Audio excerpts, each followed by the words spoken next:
Good evening. This is Rashad Mitchell coming to you live from my YouTube channel as I continue on my part series, The Week That Was College Football History Review, the 1969 college football season.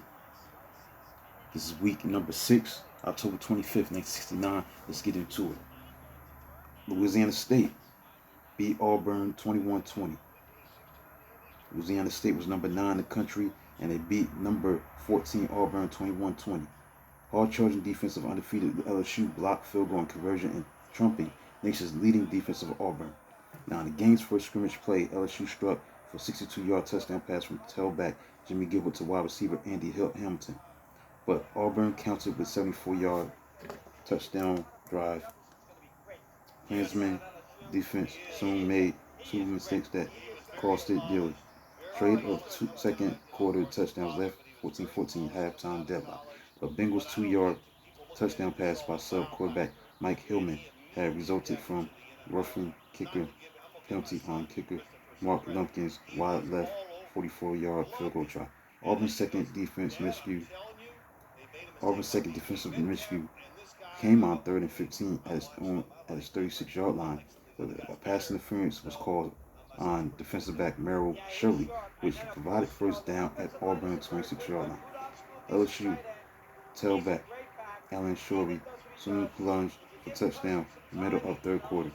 Lumpkin converted for a 7-point lead, and Auburn quarterback Pat Sullivan tossed his second touchdown pass 14 yards to tailback Mickey Zofko at end of the 95-yard march with 12:52 to play. But LSU linebacker Bill Thomason, with assist from defensive tackle George Bevan, blocked kicker John Riley's conversion kick. Thomason had blocked Riley's field goal try earlier. Michigan defeated Minnesota 35-9. Kansas State, the number 18 team in the country, and Kansas State beat number 11 Oklahoma 59-21. Kansas State offered what could be considered greatest victory in school history, as a Wildcats quarterback Lynn Dickey passed 28 of 42 for 380 yards, 3 touchdowns, 2 interceptions in their first win over Oklahoma since 1934, while Sooners relinquished most points in their history to date. Dickey's completions bested his own Big 8 mark, and his pass yards broke 18-year-old standard set by Missouri Tony Scardino. Fullback Jerry Lawson, in for injured fullback Mike Montgomery, rushed for 77 yards and caught 6 passes for 37 yards. Now, Kansas State built a 49-14 lead in the third quarter, then enjoyed its reserves playing out most of fourth quarter. Now, Oklahoma only first half bright spot came on 77 60-yard touchdown bombs by quarterback Jack Mildren.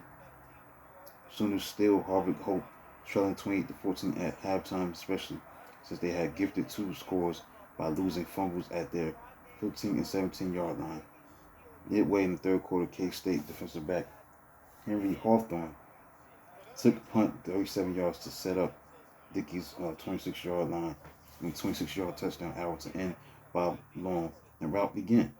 Oklahoma ventured into Wildcats end only once in the second quarter, in the second half, to touchdown by tailback Steve Owens, who had 105 yards, a touchdown on 29 carries. Colorado upset number 5 Missouri by a score of 31-24. Buffalo's tailback Bob Anderson had 132 yards rushing on 34 carries and 2 touchdowns, becoming the school's career rushing and scoring leader to that point in history, and outdo Tigers tailback Joe Moore, who had 19 carries for 68 yards. The nation's number 4 rusher was limited to 11 yards in the first half. Colorado led 24-10 at halftime.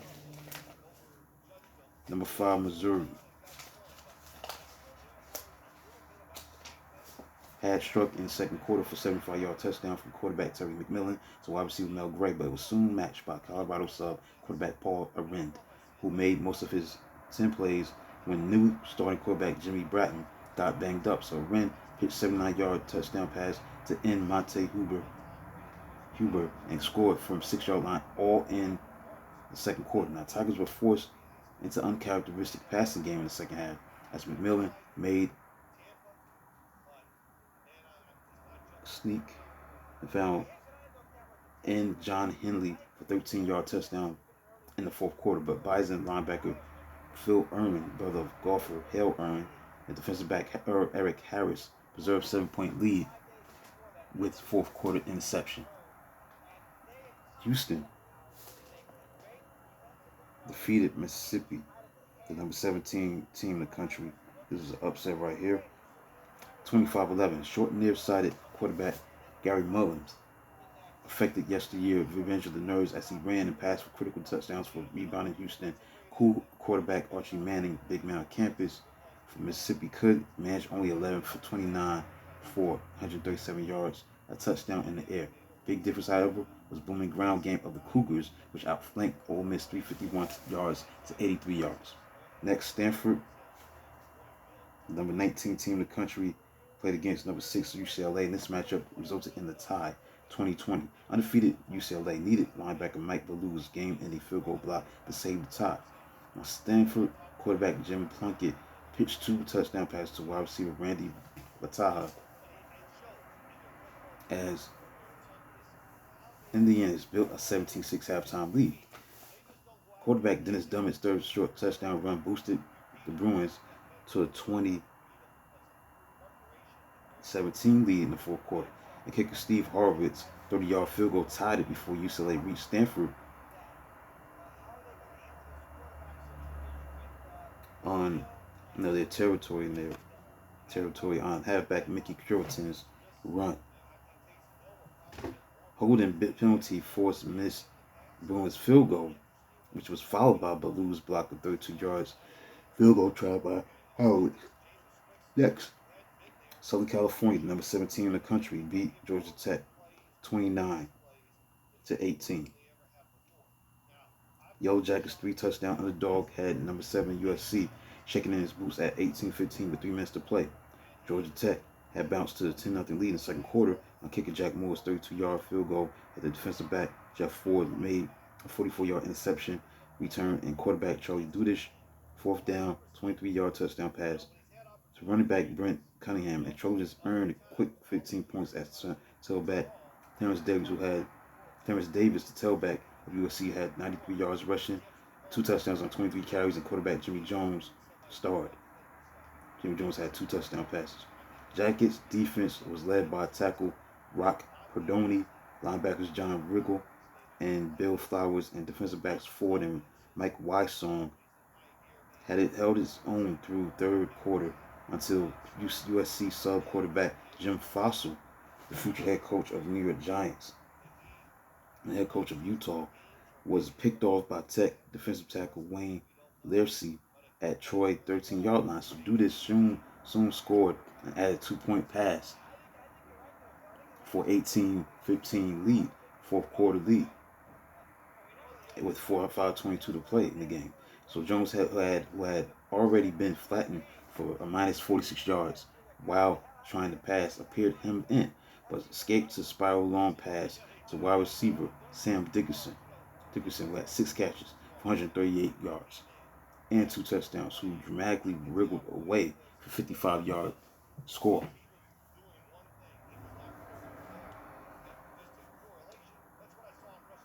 Now, Georgia Tech had tried multi-laterals on kickoff but blew it.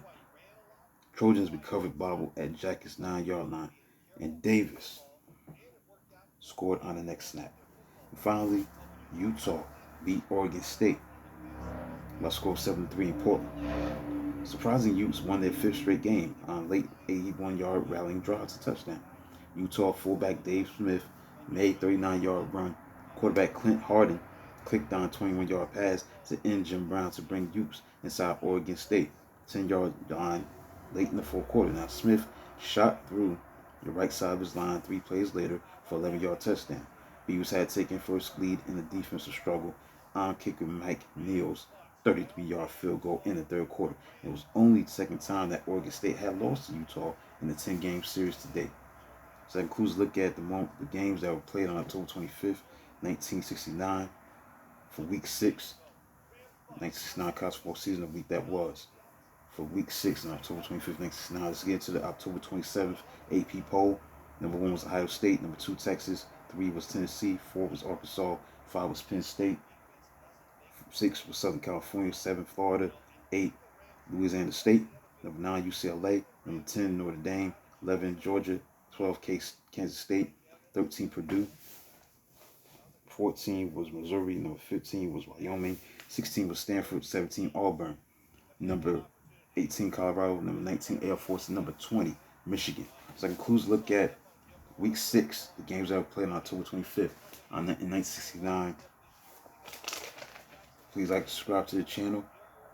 Do a video of Smack 2 tomorrow as we move into November 1st, 1969. As you know, the 1969 recap of the college football season moves fast and furious. Now we're going to be talking about the games that were played on November 1st, 1969. That will be week number 7. This includes week number 6 of the games that were played on October 25th, 1969. Please like, subscribe, and comment on the channel. Do a video of Smack 2 tomorrow. Until then, talk to you soon.